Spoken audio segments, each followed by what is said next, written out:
Take this again. Another triphthong of English vowels. Okay, another triphthong of the English vowels. So you take this. Now, this is our. Watch my mouth as I pronounce it or produce it. You have the first quality of the sound is ah, ah, ah. And then you have and of course the schwa ah,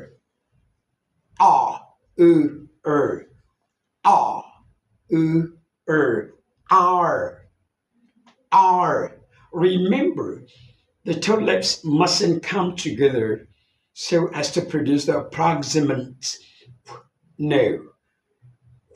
It's not there. So you don't do it our. No. No, certainly no. Our. Now your tongue simply glides and makes a movement from the first sound quality to the second and then to the third, because there are three sound qualities in that single unit. So what you do, R, R, R, R. Good. Look at the board.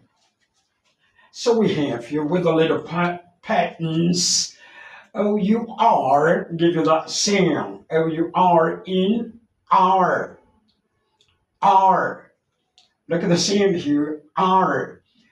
Now, H-O-U-R, give you that sound also. Remember, the letter H in this word is silent, so you have R, also R. F-L-O-U-R, give you the same sound in flour, flour. Then O-W-E in towel. So you have T-O-W-E-L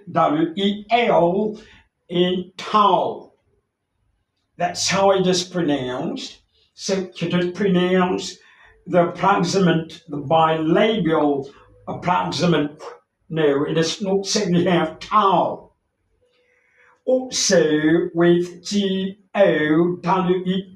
you have tower, tower. And then F-L-O-W-E-R is flour, flour. Okay, you see how it is, flour, flour. Good. Now you have with P-O-W-E-R as power, power. And then with